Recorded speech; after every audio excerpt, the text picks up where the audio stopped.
Art, nice to meet you. Tudo bem, Art? Tudo bem? E você? Tudo bem, tudo bom. E você? Eu tô muito bem. Mais ou menos.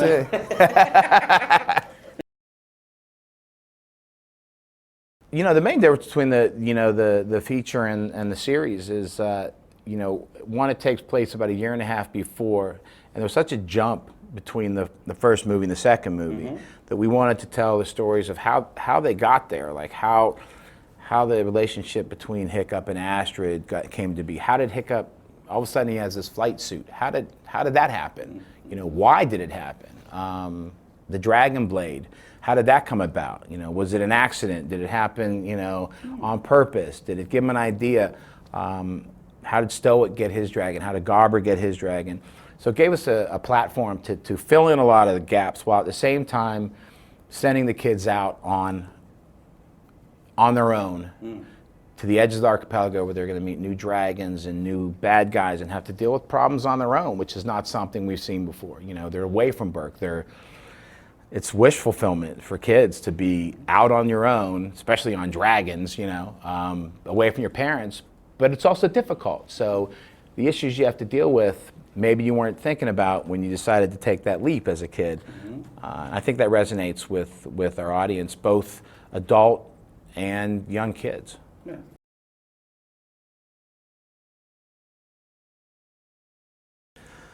Yeah, I mean the feature film, the budgets are way higher, obviously.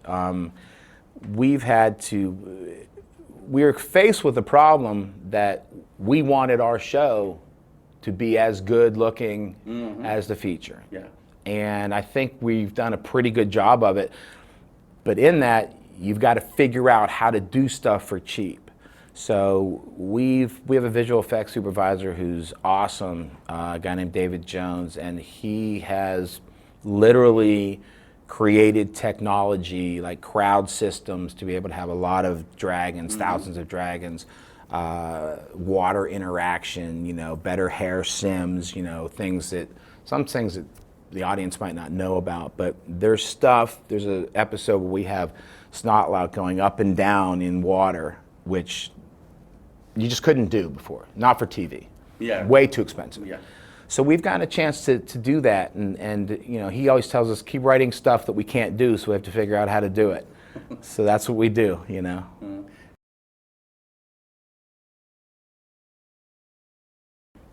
What drives people, I think, to this franchise and to our show, in particular this show, is the identifiability with not just the hero, not just with Hiccup and Astrid, but with any of the kids. There's kid entry points and adult entry points for all, like, oh, I was like that, or that's familiar to me, that story, my sister has a friend in London whose kid, 5-year-old, stood up to bullies because of our show. Wow. And that's the kind of thing, that's not because of the bells and whistles. That's not because of the computer, right? That's because of the personal story and the relatability of the franchise and of this TV could show. you invite the Brazilian audience to watch the show? Yes. Meus filhos, bem, Dragons Race to the Edge. 26 de junho. 2 weeks, 2.5 weeks. Hope to see you there. Beijo.